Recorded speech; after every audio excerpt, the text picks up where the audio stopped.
Sir आपसे मैं दूसरी बार मिल रहा हूँ, तीसरी बार मिल रहा हूँ जी। और इन 3 बार मिलने में ही ऐसा लग रहा है कि मैं आपसे बहुत बार मिल चुका हूँ। ठीक है, तो जितना मैंने आपको परसीव किया है मैं उतना ही जानता हूँ जी। बट मैं चाहता हूँ आप अपने आप को इंट्रोड्यूस करिए, आपकी लाइफ जर्नी को इंट्रोड्यूस करिए इन योर ओन वर्ड्स। देखिए, मेरा नाम सत्यप्रकाश गुप्ता है और लाइफ की जर्नी को अगर बात करें तो 2005 में मैंने अपना इंटर फाइनल किया बायो ग्रुप से। फिर मैं मेडिकल प्रिपरेशन के लिए लखनऊ आ जाता हूँ और यहाँ पे मैंने मेडिकल की प्रिपरेशन स्टार्ट कर दी। ड्यूरिंग द प्रिपरेशन मैं एक सेमिनार में गया। फिर मुझे वहाँ पे लगा कि जो डॉक्टर की लाइफ है वो एक अलग लाइफ है, लोग भगवान उन्हें मानते हैं, लेकिन जब लोगों की स्थिति बिगड़ जाती है फिर एक भगवान की जरूरत पड़ती है। क्या कोई ऐसा भी भगवान बना जा सकता है कि स्थिति बिगड़े ही नहीं, पहले सुधार लिया जाए? जी। सो वहां पे आया कि मुझे दिमाग में आया कि अगर लोग रोड एक्सीडेंट में आते हैं, यहाँ पे फ्रैक्चर होके हॉस्पिटल में पहुंच आ रहे हैं, तो ऐसा एक क्या डिसीजन लेते हैं कि इनका एक्सीडेंट क्यों हुआ? लोगों की तबीयत खराब हो रही है, ऐसा क्यों हुआ? बीमार हो रहे हैं तो ऐसा क्यों हुआ? कैंसर हो रहा है तो ऐसा क्यों हुआ? मतलब क्योंकि मैं यहाँ पे पढ़ाई कर रहा था तो गांव घर से बहुत लोग आते थे, तो भैया वो जरा चले जाना, तो भैया पढ़ाई भी कर रहे हैं, आना जाना भी था, तो बार बार मेरा हॉस्पिटल में आना जाना रहता था।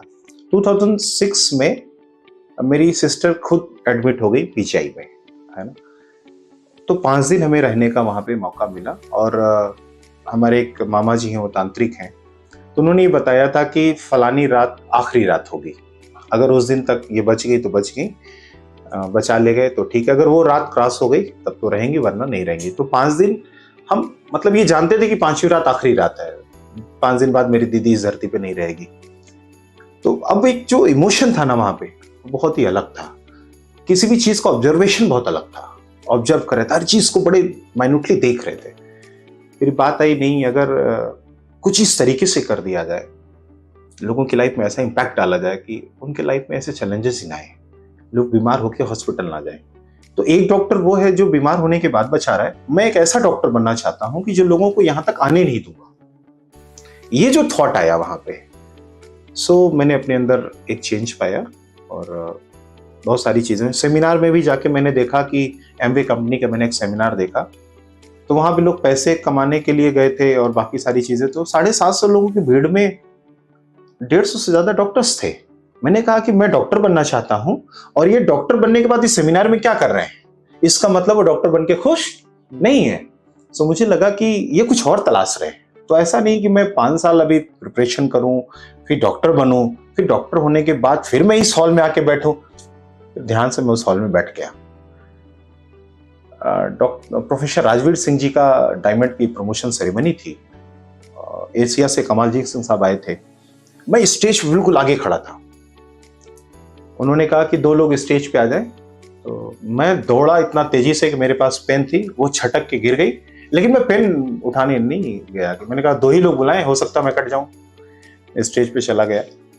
सो जो वो चीजें हुई, उन्होंने फिर एक लाइफ में वहां पे गुब्बारा दिया और एग्जाम्पल वो दे रहे थे लाइफ में, जब हम किसी से मिलते हैं तो थोड़ा मोटिवेट होते हैं, ऐसे हॉल में आते तो आप लोग गुब्बारा फुलाओ, तो उस समय 10 रुपए का मिलता होगा वो गुब्बारा, बड़ा सा फूलता था, हम फुला रहे हैं।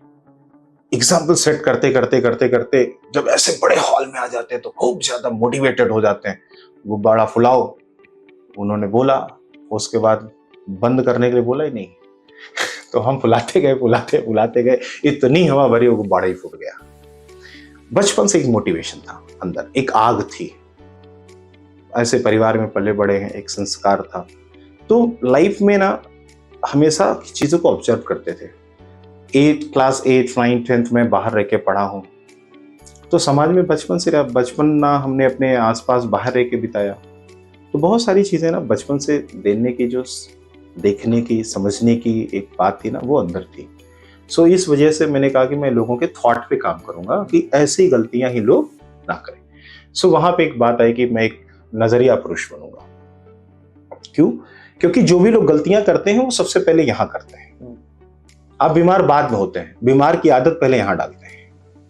आप कोई भी चीज बाद में करते हैं, बलात्कार बाद में होता है, पहले आप यहाँ नियत अपनी बनाते हैं। आप आलसी बाद में होते हैं, पहले आलस यहाँ आता है। तो मैंने कहा नहीं, मैं थॉट्स पे काम करूंगा, और बस ये वो चीज थी। बट क्या था कि जब ऐसी बात मैंने पिताजी को बताई तो लोग नहीं समझे। मेरा रूट था, मैं ऐसे जाऊंगा, ट्रेन करूंगा चीजें, तो पिताजी ने कहा बेटा ऐसा कुछ होता नहीं है, बड़ी ख्याली पुलाव बातें हैं, डॉक्टर बनो, पढ़ाई लिखाई करो। हमने कहा पिताजी मैं अपने जीवन में अपने संघर्ष से जो पाऊंगा मुझे मंजूर, मुझे अर्श मिलेगा तो भी ठीक, फर्श मिलेगा तो भी ठीक, मैं कभी आपको कोई बात पूछूंगा नहीं। वो बातें फिर लेकिन पिताजी नहीं माने, क्योंकि पिताजी ने बड़े लाड पाट से प्याला था। जब मैं 9 महीने था तो मेरी माता जी की डेथ हो गई थी, पिताजी ने शादी नहीं की, तो एक बड़ा लगाव था, बड़ी चीजें थी, मैं उस चीजों को समझ रहा था। तो मैंने कहा यहाँ पे हो नहीं पाया था, तो फिर मैंने घर छोड़ दिया। फिर घर छोड़ दिया तो फिर आ गया। जब आ गया तो ना कोई आगे ना पीछे, ना कोई बताने वाला ना सिखाने वाला। क्लास 8 से लेके जो लड़का बाहर रहा हो उसके दुनिया की क्या नॉलेज है। तो बहुत बार ठोकरें खाई। 2007 में फिर ये महसूस होने लगा नहीं यार क्या है, मैं सही डिसीजन ले रहा हूँ कि नहीं ले रहा हूँ, कोई फाइनेंशियल सपोर्ट नहीं किसी का। तो फिर उस समय मैंने कविता लिखी, हार पर जीत, खुद को मोटिवेट करने के लिए कि गर तू हार जाएगा तो हार जीत जाएगी, कर तू हारा तो हार को शर्माएगी, करना बस तुझे इतना है कि अपने नाम का नाम करना है। गिरे तो फिर उठ, फिर गिरे तो फिर उठ, मन न हारे बस, तू न हारे बस, तू बस कर्म करता जा, तू खुद को जीतता जा। जीत अपने से ना बस अपने ऊपर की है। तू कर्म करता जा तो खुद को जीतता जा, तुझे तो बस इतना ही करना होगा, फिर तो हार खुद से हार जाएगी। वो कविता लिखने के बाद मैंने अपने ऊपर कमांड करना शुरू किया, और आज 18 साल हो गए। एक एक दिन में जीता हूं, एक एक सेकंड में जीता हूं। और इन 18 सालों पे इस धरती पे कोई इंसान नहीं मिलेगा आपको जो ये कह सके गुप्ता जी ने, सत्यप्रकाश गुप्ता जी ने, लोग मुझे बहुत नाम से जानते हैं, कोई गुप्ता जानता है, कोई सत्यप्रकाश गुप्ता जानता है, कोई नजरिया पुरुष जानता है। 18 साल में 18 सेकंड भी इस धरती पर कोई ये नहीं बता सकता इस गुप्ता जी ने टाइम दिया और लेट हो गया, कभी नहीं। सो जीवन पे मैंने कमांड रखी, और 18 सालों का बहुत कुछ है अभी बताने के लिए। बट अगर इसकी बात करूं, इन 18 सालों में मैंने लाखों लोगों को ट्रेन किया, सैकड़ों लोगों को मरने से मैंने बचाया। ऑल इंडिया रेडियो पे आज मैं मनोरोग विशेषज्ञ बतौर बुलाया जाता है। मैं डॉक्टर नहीं हूं, मैं चाहता तो पीएचडी की डिग्री खरीद लेता, कई बार ऐसे ऑफर आए। मैंने कहा नहीं साहब, खरीदी हुई चीज नहीं, कमाई हुई चीज। 100 डॉक्टरेट डिग्री लोग मुझे ऑफर करेंगे, मेरे ड्रीम बुक में है, लेकिन खरीद के नहीं साहब, मेरे काम से खुश होना तो देना। तो चीजें रही। आज ऐसे बहुत सारे लोग हैं। हाँ, हमारे स्टूडेंट्स ऐसे हैं जिनकी आधे घंटे की काउंसलिंग मैंने की तो लोग 5 वर्ल्ड रिकॉर्ड बनाए हैं, 35 किताबें लिखी इन लोगों ने, डबल पीएचडी होल्डर लोग रहे, 500 ओशो की किताबें पढ़ने वाले लोग, हमने आधे घंटे की काउंसलिंग उनको ठीक किया है। सो लाइफ रही, मजा आ रहा है, और जिंदगी को हर पल को जीते हैं। आज जीवन को स्वर्ग कैसे बनाना है ये सिखाते हैं, अपनी लाइफ में हमेशा खुश कैसे रहना ये सिखाते हैं, अपनी जिंदगी पे कैसे कमांड करना ये सिखाते हैं। मेरे लाइफ में गुस्सा नहीं है, मेरे लाइफ में ईगो नहीं है कोई। हर मंगलवार को मैं 24 घंटे का मौन व्रत रहता हूँ। तो अपनी इंद्रियों पे मैंने विजय पाई है, और मंगलवार के दिन ये देखिए यहाँ पे ये मैं पहन लेता हूँ अपने गले में। आज मेरा मौन व्रत है, तो मंगलवार को मैं बोलता नहीं, ऐसा नहीं मैं कहीं से भागा हुआ हूँ। आज मैं सभी के साथ मिलता जुलता हूँ, फैमिली से मिलता हूँ, किसी से मिलता हूँ, लेकिन मौन रहता हूँ। इशारों में बात कर लेता हूँ, अपने स्टाफ को लिख के दे देता हूँ। तो ये जो चीज है ना कि हम कैसे जीते हैं, और सिर्फ आप देख रहे हैं जैसे आज हम अपने सनातन को लेके आगे बढ़ रहे हैं। 10 साल पहले मैंने जब मेरा पहला बेटा हुआ तो मैंने उसका नाम लव रखा, लक्ष्य गुप्ता उसका स्कूलिंग नेम है, घर का नाम लव है। छोटे बेटे का नाम मैंने कुश रखा। अपने आप को राम के जीवन के जैसा मानता हूँ, हनुमान जी का परम भक्त हूँ, और जिस अपने परमपिता परमेश्वर जो हम पिताजी से पैदा हुए वो पिछले 52 साल से मंगल और व्रत रहते हैं। तो ईश्वर की एक असीम कृपा है। देश को प्रथम स्थान पे रखता हूँ मैं, और बात करें अगर संस्कृत तो उस पर ध्यान रखता हूँ। सरस्वती शिशु मंदिर से पढ़ा हुआ हूँ, तो बचपना ही सही से ड्राइव कर दिया गया था। और जब मैं अपनी जवानी में था, अभी भी जवानी हूँ, अभी कोई बूढ़ा नहीं हूँ, बट एक कहते हैं ना, लड़कपना जब था 20 साल का, तो भी मैं कर्नल तेजेंद्र त्यागी जी के साथ, वीर चक्र जिनको मिला उनके साथ में काम कर रहा था। तो देश प्रथम है मेरे लिए, भारत को विश्वगुरु बनाने पे काम कर रहे हैं, देश को सोने की चिड़िया बनाने पे काम कर रहे हैं, राम राज्य कैसे आए इस पे काम कर रहे हैं। और उसके लिए मैं कहता हूँ कि राम मंदिर अयोध्या में बनने से राम राज्य नहीं आएगा, राम जैसा आचरण आपको खुद में लाना पड़ेगा, बेटों में लाना पड़ेगा, हनुमान सा युवाओं में लाना पड़ेगा, कौशल्या सा माताओं में लाना पड़ेगा, सीता जैसा आचरण नारियों में लाना पड़ेगा, तो ये आ पाएगा। और ये मैं सिर्फ बता नहीं रहा हूँ, मैं सिखा रहा हूँ और कह रहा हूँ कि मेरा जीवन ही मेरा दर्शन है, मेरा जीवन ही आप मेरा उद्देश्य है, मेरा जीवन ही मेरा संदेश है। तो उस राम जैसे चीज़ों को मैं खुद जी रहा हूँ अपने अंदर, एक अलग तपस्या करता हूँ। और मैं यहीं रहता हूँ, मैं कहीं जाता नहीं हूँ, और जाने को तो पूरी दुनिया घूमता हूँ मैं। बट आज इतना है कि मेरे हिसाब से अपनी लाइफ में मैंने देखा है कि बस प्रेम बांटता हूँ। आज तक मैं किसी को तुम नहीं कहा हूँ। मुझे लगता है कि हर इंसान बड़ा है। मेरी आंखों के सामने मैं चींटी भी नहीं मार सकता हूँ। मैं मानता हूँ कि यार ईश्वर ने उसे भी धरती पे 84 लाख योनि में जीवन दे, वो ईश्वर की देन है। प्रकृति मेरे लिए पहले स्थान पर है। तो जीवन तो बहुत है, मतलब अगर बात करें तो 10 घंटा बात करें तो कम है, लेकिन अगर एक सार की बात करें तो बस सिंपल सी बात यह है कि मानवता मेरा धर्म है। ना हिंदू हूँ, ना मुस्लिम, ना सिख, ना ईसाई हूँ, जो भी प्यार से मिले मैं उसी का भाई हूँ। भारत माँ का प्यार में हिंद का दुलार हूँ, इस देश के भविष्य का मैं भावी कर्णधार हूँ। सर आपसे एक क्वेश्चन पूछूंगा जी। आपने बोला कि आप एक एक सेकंड, एक एक पल जीते हैं। आज के टाइम में लोग शायद जीना भूल गए हैं और लोग बस एक ही चीज के पीछे, पैसे के पीछे भाग रहे हैं, वही सब को ड्राइव करता है। पर एट द एंड कोई हैप्पी नहीं होता, कोई खुशी नहीं होता। तो वो उस पर आपकी क्या ऑब्जर्वेशन है, उस पर आपका क्या कहना है? Success is not a happiness, happiness is a success. आप किस चीज को सक्सेस मानते हैं? किसी के लिए पैसे कमाना सक्सेस है, किसी के लिए हेल्दी होना सक्सेस है, किसी के लिए बॉडी बनाना सक्सेस है, किसी के लिए क्रिकेट में चौके छक्के मारना सक्सेस है। सक्सेस सबके लिए अलग अलग है। मुद्दा इस बात का है कि आपको क्या पसंद है। हम अपनी अंतरात्मा की आवाज सुनते हैं। मैं बहुत ही आध्यात्मिक व्यक्ति हूं, मैं आध्यात्मिक लेकिन किताबें नहीं पढ़ता हूं। मेरा मानना है कि स्वाध्याय से बड़ा अध्यात्म कुछ नहीं है। और इस धरती पर आपकी अंतरात्मा जो कहती है उसको सुनना ही सत्य की खोज है और सत्य की परख है। तो जो आप, अगर आपको लगता है कि अभी पैसा जरूरी है, देखिए पैसा अपने आप में बुरा नहीं होता है, लेकिन पैसे पाने की चाहत में क्या इंसान भला और बुरा नहीं होता है? पैसा बुरा नहीं है, पैसा किसी बुराई की जड़ नहीं है, आपकी नीयत की जड़ है वो। तो वो लोगों की ठीक नहीं अगर होती तो दिक्कत की बात है, और सबकी अपनी च्वाइस है। जब तक मुझे लगता है कि जो चीज जिसको नहीं मिली है वो उसके लिए अच्छा है, जिस दिन मिल जाती है उस 2 कौड़ी की हो जाती है। तो हो सकता है कि अभी पैसा उतना नहीं मिला कि उनकी जरूरतें पूरी हो पा रही, उनके सपने पूरे हो रहे, जिस दिन वो पूरा हो जाएगा वो 2 कौड़ी की हो जाएगी, वो 2 कौड़ी की हो जाएगी। क्यों ऐसी हो जाएगी? मैं एज ए काउंसलर, मैं इतने सारे लोगों की काउंसलिंग करता हूँ। लोग लव मैरिज, पहले लव में थे, फिर मैरिज में आए, फिर उसी लव से फिर आज वो मेरे पास आते हैं 12 साल, 10 साल, 5 साल बाद, कहते साहब हम साथ नहीं रहना चाहते। एक वो जमाना था तुम उसके बिना मर रहे थे, आज ये जमाना है तुम साथ रह के मर रहे हो। ऐसा क्यों?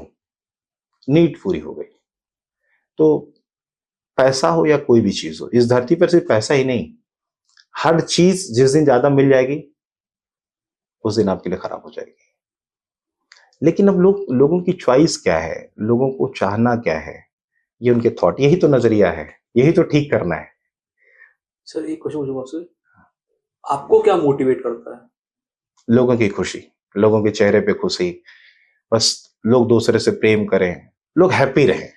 इतना अच्छा जीवन, मानव जीवन, कहते हैं नर के बाद सिर्फ नारायण की यात्रा बाकी है, एक स्टेप बाद आप भगवान है इस धरती पर।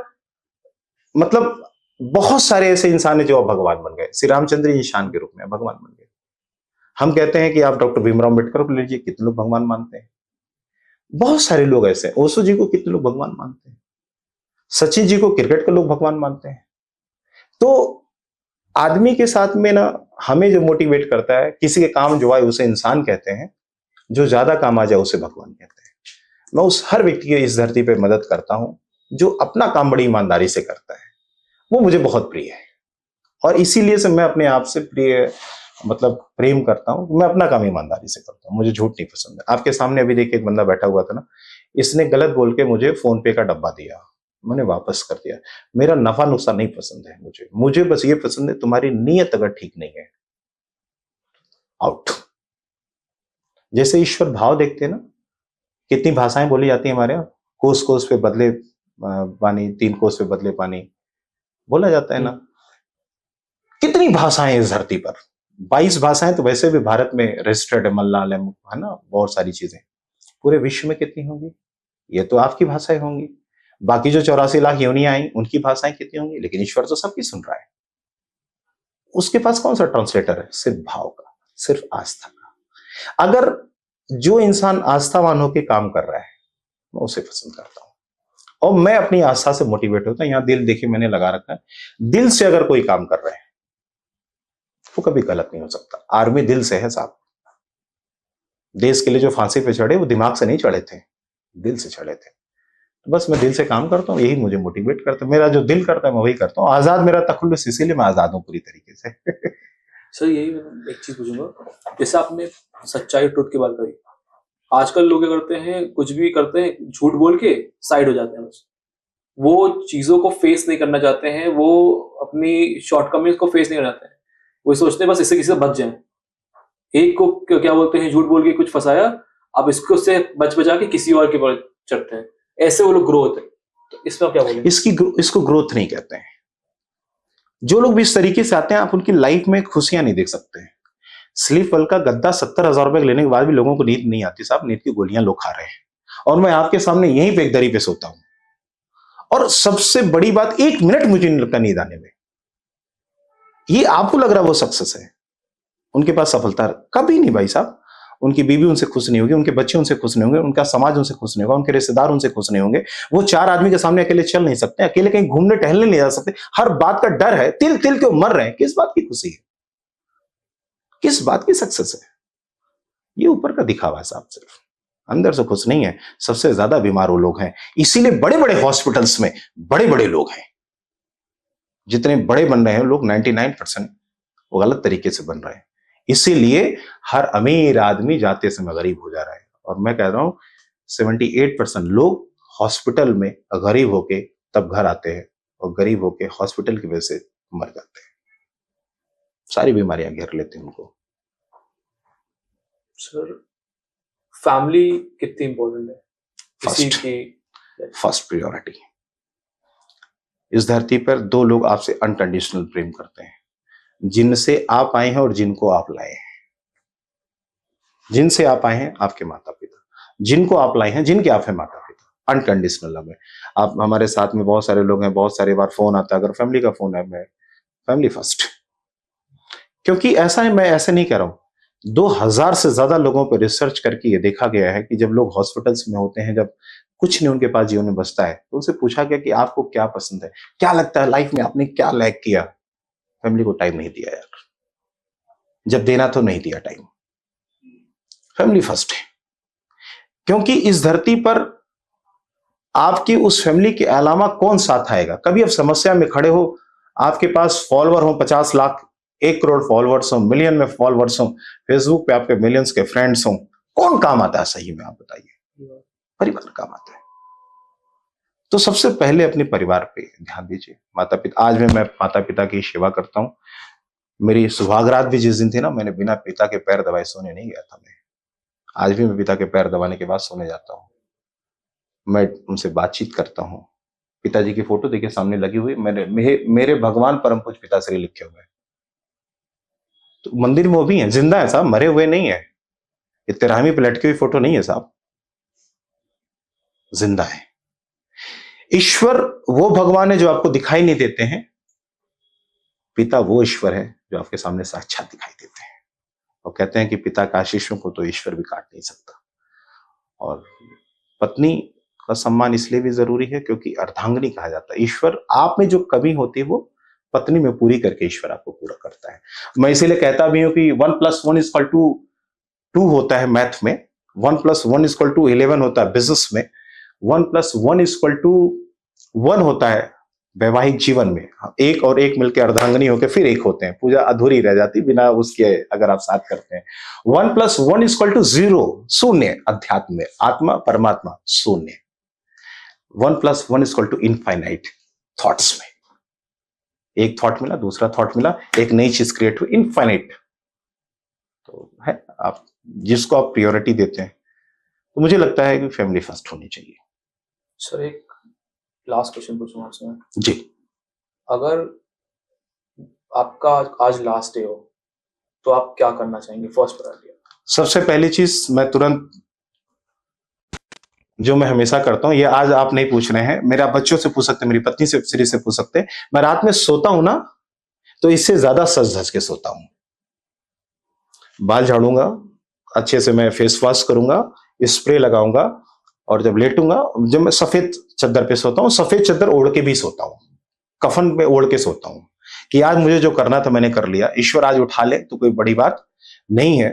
क्योंकि मैं बायो का स्टूडेंट हूं, मैंने मेडिकल प्रोफेशन की है, मैंने कैट की प्रोफेशन की है, एमटी जैसे यूनिवर्सिटी में गेस्ट लेक्चर एग्जामिनर काउंसलर रहा हूं। सो मैंने ये देखा है कि 10,000 से ज्यादा लोग तो रात में सोएंगे, अगली सुबह नहीं उठेंगे साहब। मैंने 100 से ज्यादा मौतों पर रिसर्च की है, और ऐसे नहीं। अभी मैं आपको दिखाता हूं,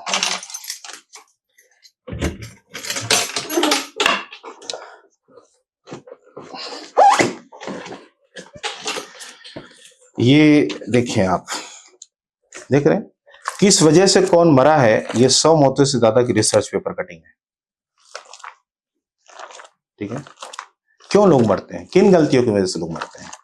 तो बात अगर करें तो मुझे पता है कि क्या होगा, और इस बात के लिए मैं हमेशा पूरी तरीके से तैयार हूं। मुझे इस बात का कोई गम नहीं होगा, क्योंकि मुझे जो आज करना है मैं वो कर रहा हूं। 89 साल 10 महीने 3 दिन इस धरती पर मैं जिंदा हूं। कितने साल? 89 साल 3 महीने 10 दिन। 89 साल 10 महीने 3 दिन, 6/6/86 को मैं पैदा हुआ हूं। 89 साल 10 महीने 3 दिन, 89 साल तक के ड्रीम लिखे हुए हैं। 10 महीने पूरी दुनिया फिर और घूमूंगा, तब तक भी पूरी दुनिया में घूम ही रहा हूं, और लास्ट के 3 दिन मेरे परिवार में जो भी बचा होगा सिर्फ उनको सत्संग ज्ञान दूंगा कि मैंने अपने जीवन से क्या सीखा है। क्योंकि 8 अरब से ज्यादा लोग अभी इस धरती पर जिंदा है, और 8 अरब बार लोग, न जाने कितने लोग मर चुके हैं। जितने लोग मरे, उन लोगों ने अनगिनत सीखी, हजारों किताबें मैंने पढ़ी हैं, उन्होंने किताबों में लिख के गए। कोई सभ्यता में, वो कहते हैं ना कि मोहनजोदड़ो की सभ्यता में कहीं पत्थरों पे लिखवा दिया, गुदवा दिया, ऑडियोज, वीडियोज, टीवी, रेडियोज, अपने ज्ञान लोग देके गए। तो क्या आप कोई ऐसी गलती करोगे जो 8 अरब से ज्यादा होगी, डिफरेंट होगी? ऐसी गलती आप नहीं कर सकते हो, उन्हीं में से गलतियां करोगे। तो किताबें पढ़ो, उनसे सीखो आप, और सारी चीजें करो। तो अगर मुझे पता कि आज मैं मरने वाला हूं, तो मैं तुरंत घोषणा करूंगा, आ जाओ, मैंने अपने 18 साल के जीवन से जो मैं आपको सीखा हूं वो ज्ञान देके जाना चाहूंगा। सही है।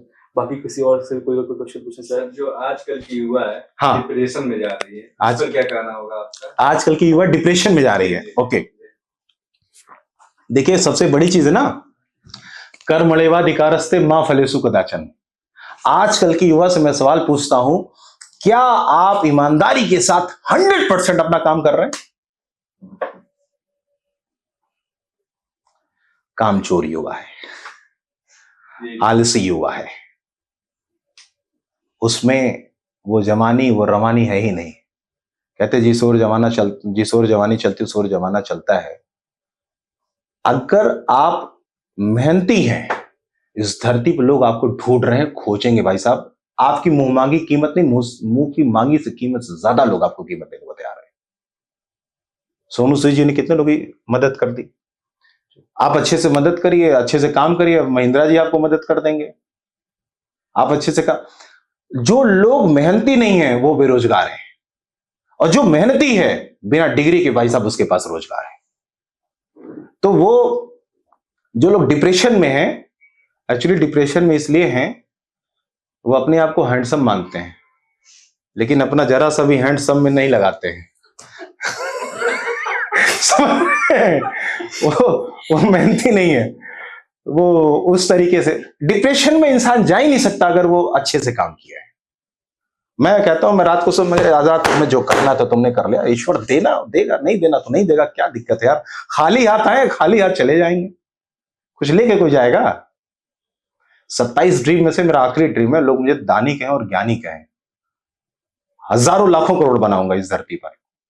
अब जो जो चाहे भैया तब तब बनाया, लिखा हुआ सब यहाँ पे, जब जो चाहे वो, एवरीथिंग, सब कुछ लिखा हुआ। आप, मैंने इसको कहां से निकाला? अपने लॉकर से निकाला। ये पैसे ज्यादा कीमती साहब।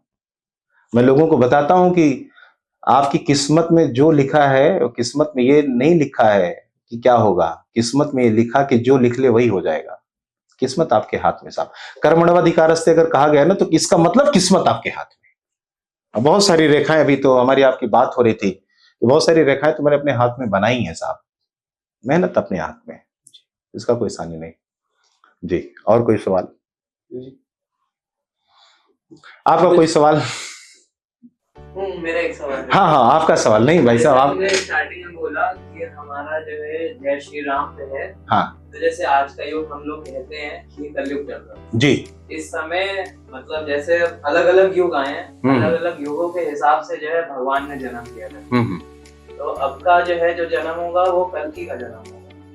तो अगर इस हिसाब से देखें हम, कृष्ण जी भी जो पहले आए थे तो वो मतलब ऐसे आए थे कि वो झूठ भी बोलते थे, छल भी करते थे, पर वो एक सीमा पे रह के करते थे। पर जो राम जी थे वो एकदम सत्यवादी थे। वो केवल और केवल सत्य के अलावा उन्होंने कुछ नहीं बोलना, उन्होंने मारना भी नहीं है किसी को, चाहे वो कुछ भी करते जी। तो अब मैं ये चाहूंगा कि इस समय पे हमें राम बनना चाहिए या कृष्ण जी बनना चाहिए या महादेव हमारे बनना चाहिए? राम की बात मैं करूंगा। रीजन मैं आपको बताऊं, सत्यमेव जयते। मैं आपसे कह रहा हूं, कृष्ण जी के पास 16,000 क्या थी? आप उनको क्या कहते हैं? गोपियां थी। आज की भाषा में उन गोपियों को क्या कहेंगे आप? नहीं मतलब वो भी जो है एक टाइम था उनका। नहीं वो भी टाइम, देखिए, नहीं कृष्ण जी ने जो, वो उस पे हम नहीं जाएंगे। देखिए, हम वहां पे नहीं। आज तक कोई फोटो में भगवान को आपने, कृष्ण जी का, या तो आपने कन्हैया रूप देखा है या तो भगवान का रूप देखा है। बीच का जीवन की कोई फोटो है? बीच का जीवन अगर आज कोई जिएगा ना तो आपको पसंद नहीं आएगा, लेकिन राम का जीवन बचपन से लेकर अनंत काल तक कोई जिएगा आपको पसंद आएगा। इसलिए मैं राम, इसलिए मैं राम। आज का जीवन अगर मैं कृष्ण बनूंगा तो एक धुर जमीन के लिए लड़ना पड़ेगा। राम एक धुर जमीन के लिए नहीं साहब, पूरा साम्राज्य त्याग देते हैं।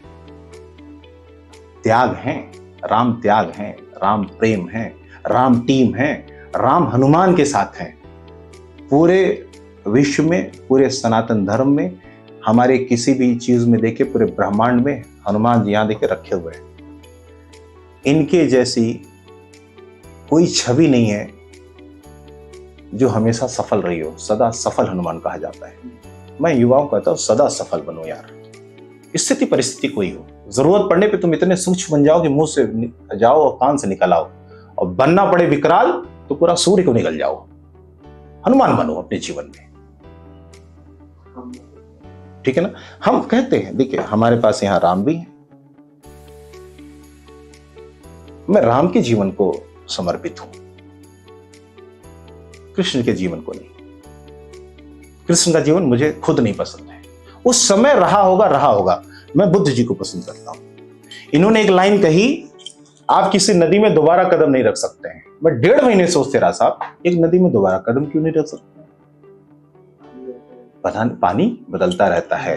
वो जब कृष्ण जी का दौर था तो कृष्ण जी बने होंगे, उस समय की नीड रहेगी, ईश्वर है, जरूरत समझे होंगे, बने होंगे। लेकिन इस कलयुग में अगर मैं बात करूं तो कलयुग में कृष्ण बन के सिर्फ युद्ध हो सकता है साहब। और अगर यदा यदा ही धर्म से ग्लानिर्भूत भारत, धर्म की स्थापना के लिए आए थे ना कृष्ण जी। कृष्ण जी के 5200 साल पहले आने के बाद जब वो धर्म स्थापित करके गए, कितने धर्म स्थापित हुए। आज हम धर्म नहीं साहब, दलदल के धर्म में है। एक इंसान जो कह रहा है आपसे, आप उसकी बातें सुन रहे हैं या सुनो? मैं जितनी बातें आपसे कहा हूं, क्या इतनी ही बात आप दूसरे को बता पाएंगे? नहीं बता पाएंगे। मैं मेमोरी कोच हूं साहब, सेम यही बात आप ट्रांसफर नहीं कर पाएंगे। अगर यही बात आप सेम ट्रांसफर करेंगे तो कितने परसेंट अलग बात ट्रांसफर करेंगे? कितने परसेंट आप कहते हैं? कितने परसेंट? 40 40 20-30 तो हो ही जाता है। जिसकी चलिए मैं मान लिया कि 70% आप बात सेम करेंगे, लेकिन वो अभी आपके बगल 70% ट्रांसफर हुआ। यही बात ये करेंगे, अब कितने परसेंट ट्रांसफर होगा?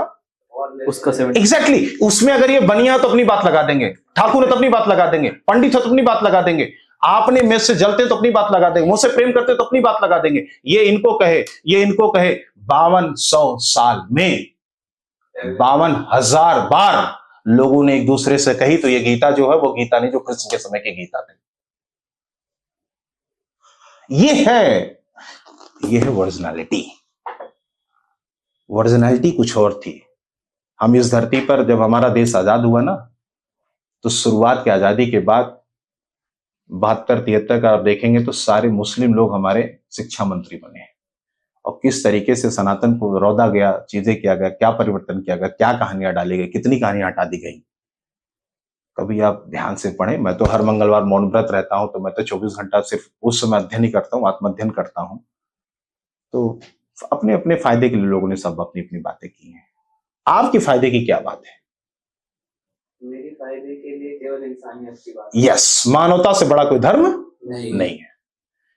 ना हिंदू हूं, ना मुस्लिम हूं, ना सिख, ना ईसाई हूं, जो भी प्यार से मिले मैं उसी का भाई हूं। ईश्वर जब पैदा करता है ना, तो आप कुछ नहीं होते हैं।